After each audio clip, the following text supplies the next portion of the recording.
Welcome to Tête-à-Tête, Conversations in Canadian Jewish Studies. I'm Jonathan Slater, the host of this podcast.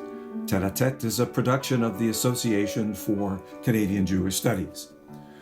When we think about the literary work of Canadian women writers, especially in the 20th century, we're confronted by several themes, a sort of counter-environment that seemed to challenge the traditional male literary narratives. These include stories about women seeking personal transformation, struggling to exit oppressive relationships, and moving beyond socially defined roles. In the 1960s and 1970s, for example, the feminist movement, focusing on social justice and activism, surfaced themes of equality and women's rights, again generating a counter-environment to long-standing patriarchal hegemony. It could be said that Canadian women writers of the last century brought their own perspective, anchored in personal experiences, often tied to burdensome family relationships and at times oppressive social expectations. Their writing offered a window into women's lives in general and women's strengths and agency in particular. Canadian women's literature also inevitably addressed questions of identity, both individual and writ large, and ways those questions intersected with issues of gender, for instance. Ordinary women's lives, of course, were affected by the daily realities of where they lived in Canada, whether it was in rural settings or the city. In general, Canadian women's literature, like much of literature, represents an exploration of the human condition, but through a national and gendered lens. Yet, when we examine the literature penned by Canadian Jewish women writers, can we operate under the same assumptions?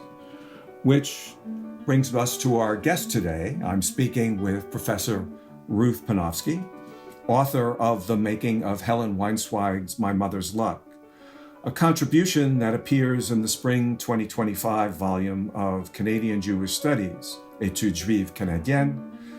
Canadian Jewish Studies is an interdisciplinary, peer-reviewed journal published by the ACJS and devoted to original scholarship that illuminates any and all aspects of the Canadian Jewish experience. You can access Ruth Panofsky's work for free via the ACJS's website or the journal's website. You can also order a print edition of our spring 2025 volume on Amazon.ca. Ruth Panofsky is professor of English at Toronto Metropolitan University, where she teaches Canadian Jewish literature and Holocaust literature. Most recently, she edited the new Spicebox, Contemporary Jewish Writing, published by New Jewish Press in 2020. Her essay collection, At Odds in the World, Essays on Jewish Canadian Women Writers, published by Anana Publications in 2008, features an interview with Helen Weinzweig and a profile of the author's work. Professor Panofsky is a fellow of the Royal Society of Canada. She's also had a productive association with the ACJS and its journal over the years. In 2017, Professor Panofsky was the recipient of the ACJS's Louis Rosenberg Award. Ruth, welcome to Tête-à-Tête. I'm delighted to be here, Jonathan. Thank you for that generous introduction, and I look forward to talking about Helen Weinzweig. So, yes, Ruth, let's talk about Helen Weinzweig. And in the Archives Matter Vos Archives section of the spring 2025 edition of the journal, your analysis, The Making of Helen Weinzweig's My Mother's Luck, focuses on an archival document, a typewritten document which you provide in the piece. And you also provide, I guess you could call it a transcript, a printed transcript to help us, because the typewritten document is at times not easy to read. Parts are faded and so on. So without giving away all of the intriguing details of that document, because we do want people to read your contribution, we do want people to go to the journal, the spring 2025 edition, and read yours and other contributions. So explain, or would you share just some of your thoughts about that document and explain where it fits into Helen Weinzweig's writing and why, for us as readers, is it important to understand her work, especially as a Canadian Jewish woman writer? Okay. I'm happy to do that. I'm going to take the latter part of your question first, Jonathan. So why Helen Weinzweig? Why is she important? She's probably lesser known than even her contemporaries, the poet Miriam Waddington and the novelist Adele Wiseman, because her work was so strikingly stylistic and so compelling and innovative. Weinzweig was a writer among modernists who really chart new territory alongside better known writers like the poet Irving Layton, for example, the novelist Mordechai Richler. But Weinzweig really stands out as distinctive. She was born in 1915 and died in 2010, she lived a long life, but her writing life started late when she was 45. And so she brought to her writing, when she finally put pen to paper, a very mature sensibility. She'd been an avid reader and knew exactly what she liked and what kind of writing she wanted to produce. And that was avant-garde and very fragmentary, non-linear, non-chronological, an examination, especially of women's contemporary experience, especially too within the institution of marriage. And so Weinzweig really remains compelling. Her voice remains fresh, and her perspective is really relevant still today. So she deserves to be better known, and I think House of Anansi Press recognized that because they recently reissued her two novels, Passing Ceremony and Basic Black with Pearls, in their series of classics. So they've reissued it in both of those novels with lovely new covers in a bid to really bring her back to the forefront of conversation about literary writers who deserve recognition and continual study. So that's partly why she is worthy of attention. But she's worthy of attention, to my mind, because of her voice. And her voice rings in my head when I read her work. I had the good fortune of interviewing her. I went to her house. I was shown around her study, which is pictured on the cover of the current volume. I saw where she worked. I saw manuscript pages on her desk and had a long chat with her. What was that like? What was your impression of that? It must have been quite impressive for you, maybe more than impressive. What was your takeaway from that conversation? I was young, I was a bit starry-eyed, and I was daunted by her remarkable capacity to kind of distill the experience of what it feels like to be a woman in the world. And so I was very excited to be there. She was very welcoming, but she was also quite formidable because she had a strong intellect and she didn't suffer fools. I remember I used the phrase, playing a role, and she stopped me straight up and said, I don't use that phrase. I don't use the word playing. And she made me really think about that, because part of what she's examining, to my mind, then and to this day, is really the roles of women within relationships, especially marriage, as I've mentioned, but within the broader society. But she really resisted this idea of the notion of playing. And so that made me really think about her work anew. She was really pleased to get the attention from a younger scholar. And I know that she was a great mentor to other writers, for example. So I was really taken happily into her house, given a tour, shown around, and she was very open, extremely open, in a way that was a bit shocking to me, to tell you the truth, and because she was very frank about the kinds of experiences that brought her to writing what she did.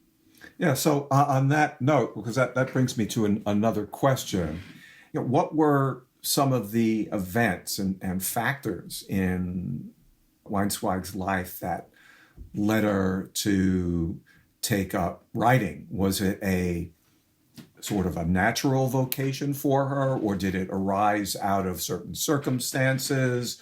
Was there anything in her, her story, her personal story, that would have led us to assume at some point that she would become this powerful writer and this forceful intellect, as you have called her? I think not. If you'll allow me, I'll give you, just to frame the question, to frame my answer. I'm going to read a very brief excerpt from a biographical sketch that features in this volume. I'm going to give you the first two paragraphs just to give you a sense of why I say that any notion of her becoming a writer was probably as far from her mind as possible. And this comes from a biographical sketch that she wrote. It was an entry requirement for a course that she was taking in creative writing at Columbia University. It's dated 1963, which means it's just 3 years after she started writing, because she was 45 in 1960. And here's how she starts. I was born in 1916 in a small town in Poland. I am descended from a long and undistinguished line of poverty-stricken, ignorant ghetto Jews. All the shtetl nostalgia and all the ironic humor of Shalom Aleichem will never soften the bitter memories of my mother. She says in sorrow that perhaps Hitler did a great thing to wipe out those ghettos. My father was an intellectual trained for the rabbinate turned atheist who wanted to escape his world. 50-odd years ago, a number of Polish Jews went to Switzerland, where they were accepted into a social climate akin to paradise. My parents got to Zurich so that my father could study. What, I do not know, since my mother, who cannot read or write, was never quite clear what happened. She recalls only having to work in order to eat, that she was frightened and confused, that she was constantly pregnant and ill. She had no more children, as abortion was legal. My father, the student, was involved in more important matters like anarchism, Ibsen and Schiller, and tried to involve my mother in an idealistic life. They divorced when I was 4. My mother and I returned to her people in Poland, where we were no more welcome than the lice and bedbugs everyone had to endure. Yet my mother had had a taste of dignified living, even under hardship, in Zurich. She determined to leave Poland. Her eldest brother in Toronto, Canada, was prevailed upon to send for us when I was 9. So that encapsulates, in very compelling prose, I think you'll agree, the background that shaped her. What brought her to writing? Weinzweig married the composer, the prominent, renowned composer, John Weinzweig, and she had 2 sons. Who have been instrumental in bringing these archival documents to me, in fact. And she was preoccupied with raising her sons and being a very dedicated housewife. She told me in our interview that she really hadn't known how to be a wife, a mother. She hadn't really known family life, and so she devoted herself to being the best possible mother and homemaker that she possibly could. She kind of made it up for herself. And then when her sons got a bit older, she found herself unable to read. It was something of a crisis for her because she was an avid reader, as I've mentioned. And she went to a psychiatrist to help. And the psychiatrist at the time said, well, have you ever thought of writing? Try writing. And it was then that she started playing around with words on paper. And so that is really what brought her to write. That's a fascinating story, to think that an incident, that could be so life-changing. Yeah, it was, I think she was really scared. I'm interpreting this, but it would be quite frightening to her, I think, because she derived such a sense of identity from being a reader and immersing herself in writers that she admired. And then really that led her constructively to a career as a writer. And I will add that the degree of her success is clear in that she was never rejected.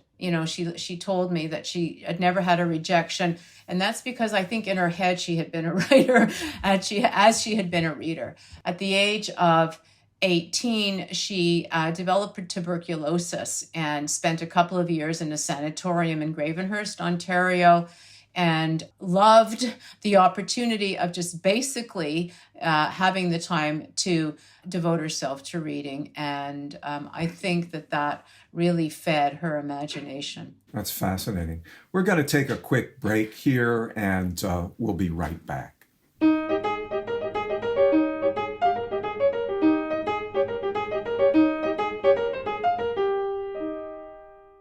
Hey there, I'm Theadora Draper, the new producer of Tête-à-Tête. I hope you've been enjoying this episode with the writer and literary scholar Ruth Panofsky.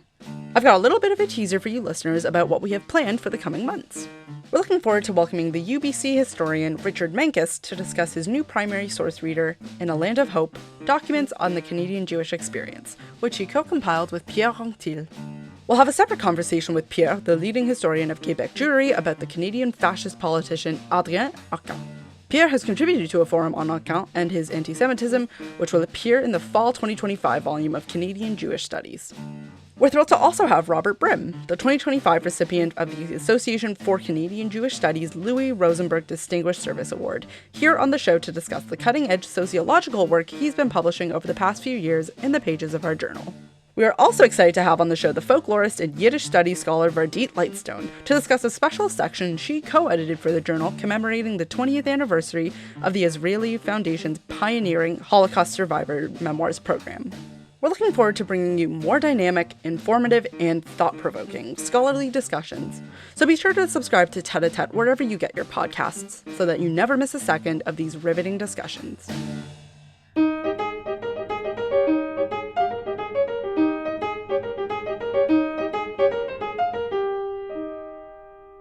Welcome back to Tête-à-Tête. I'm speaking today with Professor Ruth Panofsky, author of The Making of Helen Weinzweig's My Mother's Luck, a contribution that appears in the spring 2025 volume of Canadian Jewish Studies.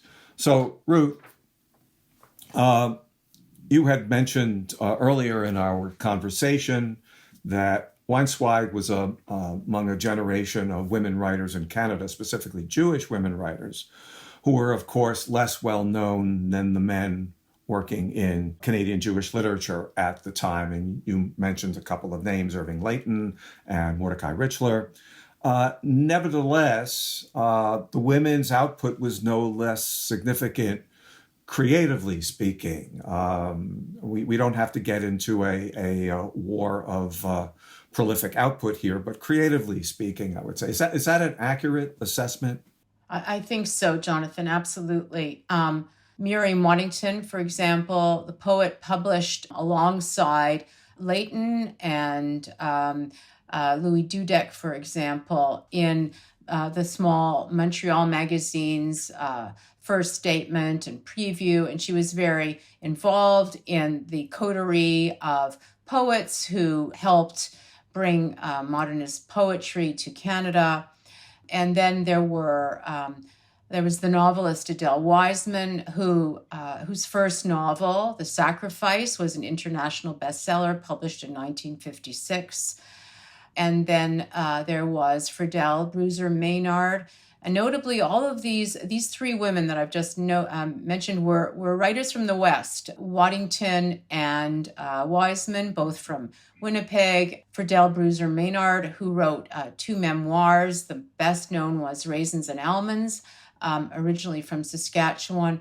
And they were important writers of that generation alongside Weinzweig, and their contributions were so different from the writing done by the men and really enrich our understanding of what kind of writing was being done at the time, and writing out of a Jewish sensibility, because all of these writers really did write out of a strong sense of what it felt like to be Jewish in Canada and Jewish women in Canada. Which differentiated them from Canadian women writers in general. That is, it was a particular sensibility that they brought to literature. You would agree with that? Yeah, I would. Yeah. A very gendered world, right? I'll never forget, because I've done some work on Miriam Waddington, and one of the newspaper articles that was introducing her, I think it must have been a Montreal newspaper, highlights, the headline reads, housewife writes poetry after putting her sons to bed, or something like that. And so that just gives you a real sense of what woman's literary output, how it was regarded at the time. So there was a real sense of their place, that found their place in society and their place within, I think, Jewish culture, Jewish religion, that was brought into their work. Certainly that was the case for Weinzweig. My Mother's Luck as a story is absolutely rooted in a one woman's experience, and it's an international experience, which is also why it's such a rich document, both literary and historical. It tells you so much about women's lived experience back in the old country, as we call it, and how that gets carried over and translated into her experience in Canada. You teach literature, Ruth, so where would our students start in this canon? Where would you point them to introduce them to Canadian Jewish women's literature? And sort of as an adjacent question to this, should we be teaching, and I say we because I'm a teacher, should we be teaching this literature not just in literature classes, but in Jewish studies courses, for example? Yes, I think it should be taught widely. It offers context and illumination in a wide range of areas. So where to start? Well, I mean, if you want to begin historically and move forward in time, Waddington is a very good place to start, because her poetry is accessible. Poetry is short. Students like being able to deal with a full text, as we know.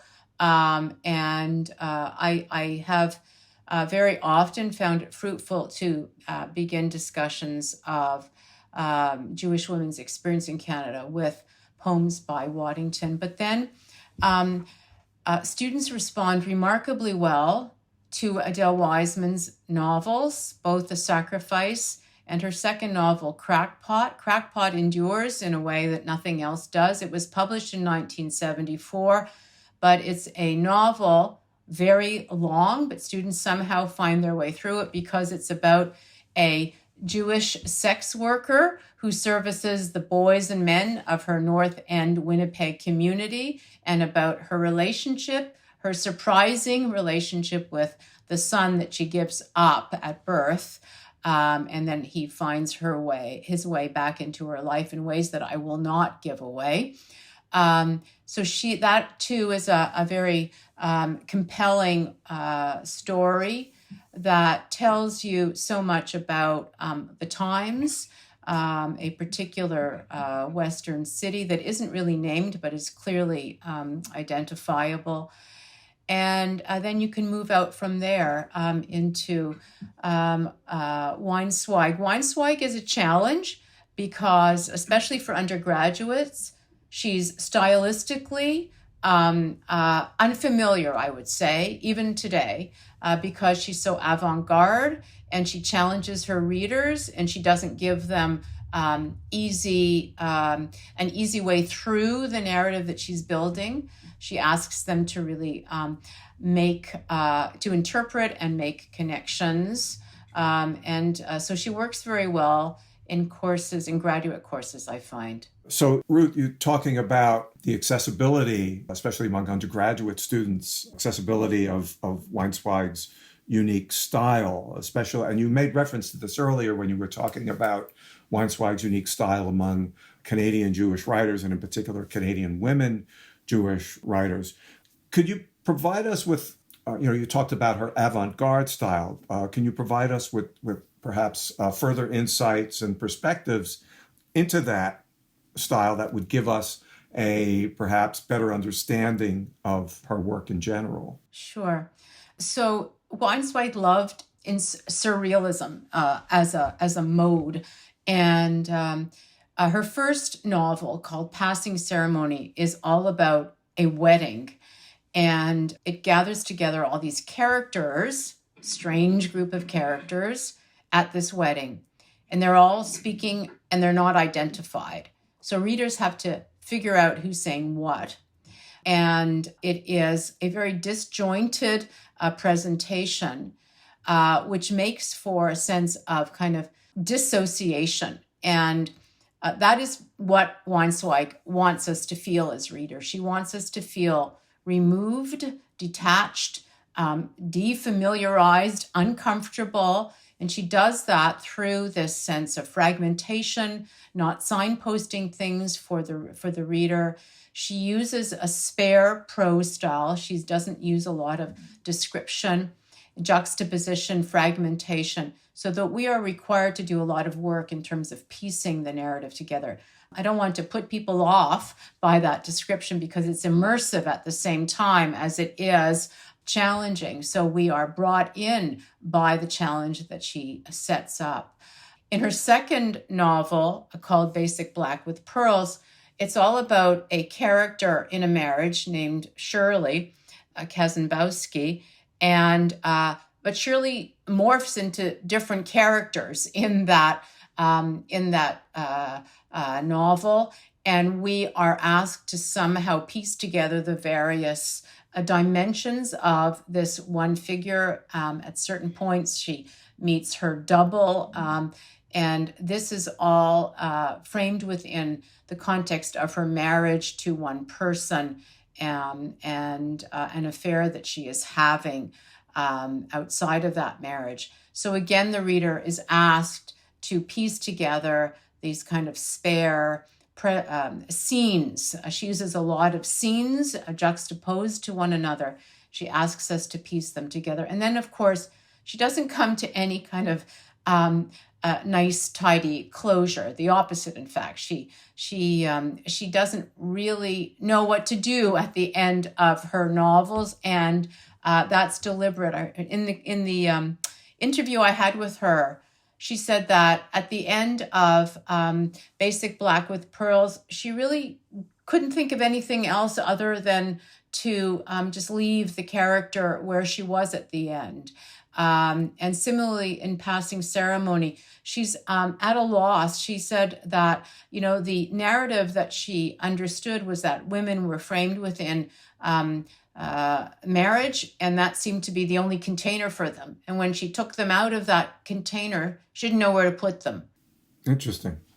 Because you mentioned that the characters are embodied, one character is embodied differently in the narrative, and it sounds like a intense semiotic exercise for the reader. Is there an absurdist quality to her work? Can you talk a little bit about that? Yeah, she sees absurdity in these everyday interactions. Conversations take on an absurdist quality where people are talking across one another as opposed to engaging fully with one another. And this is really emphasized in her short stories. Her short stories are collected in the A View from the Roof. So she only published 3 books in the end.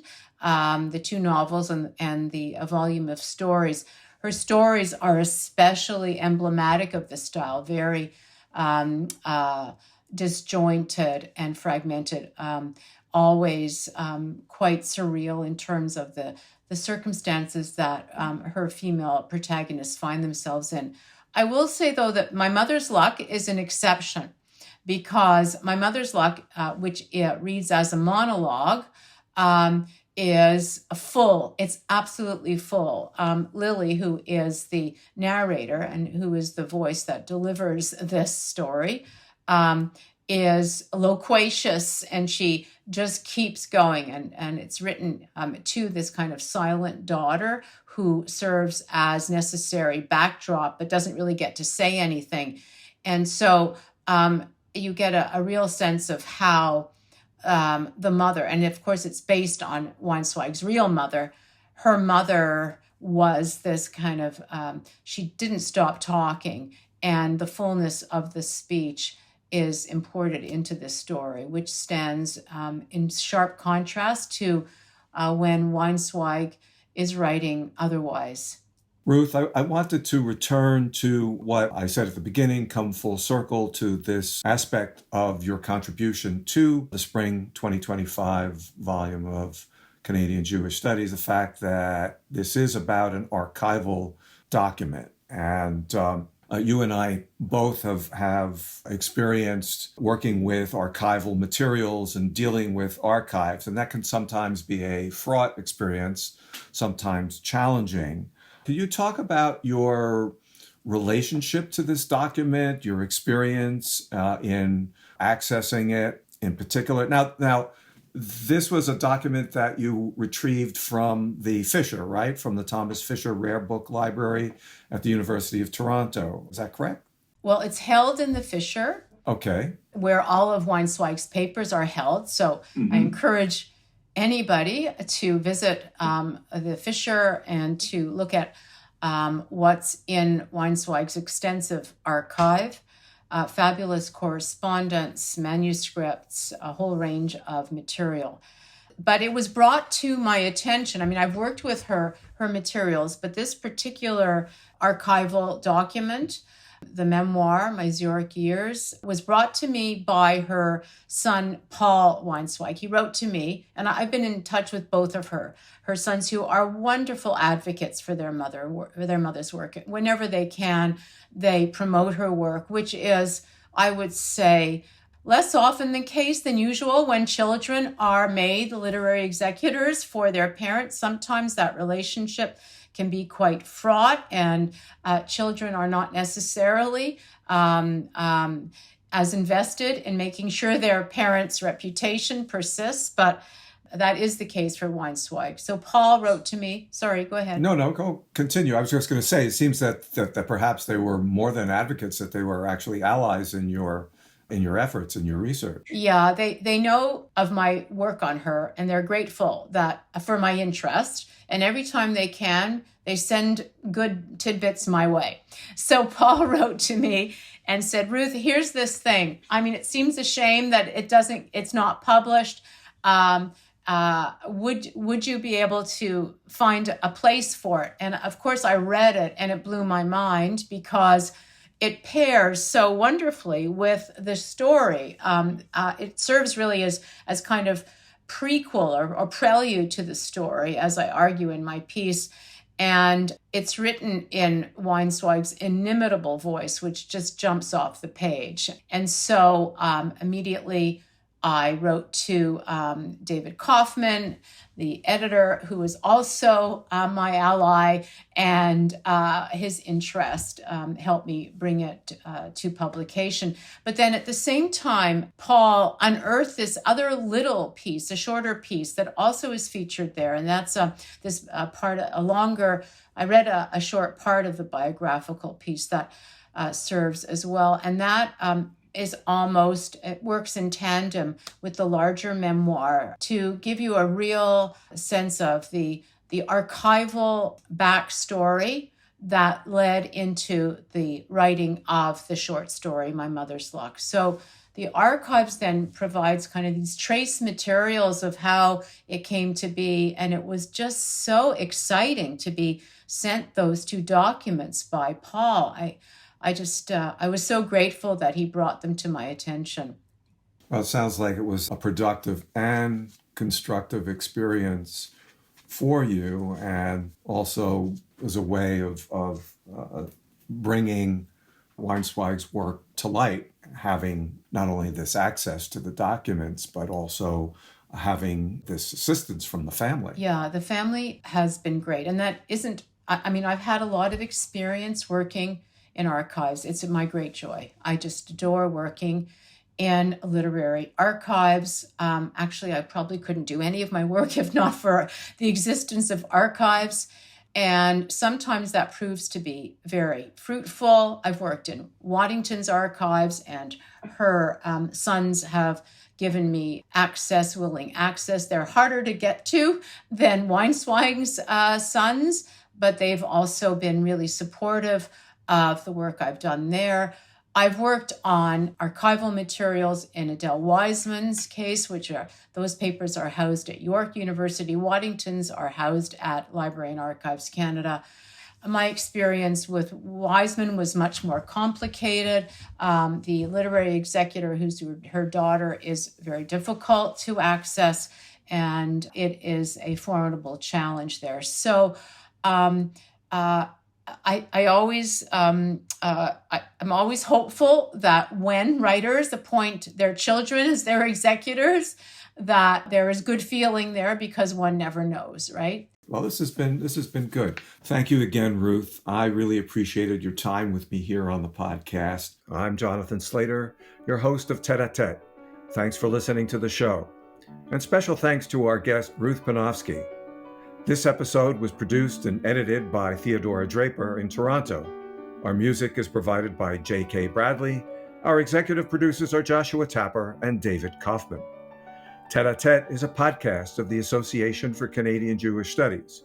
You can find out more about the ACJS by checking out our website, acjs-aejc.ca.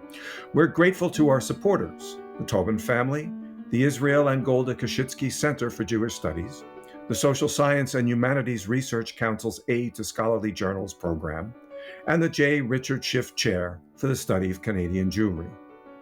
In the show notes, you can find a transcript of my conversation with Ruth Panofsky, as well as a link to her article in Canadian Jewish Studies, The Making of Helen Weinzweig's My Mother's Luck.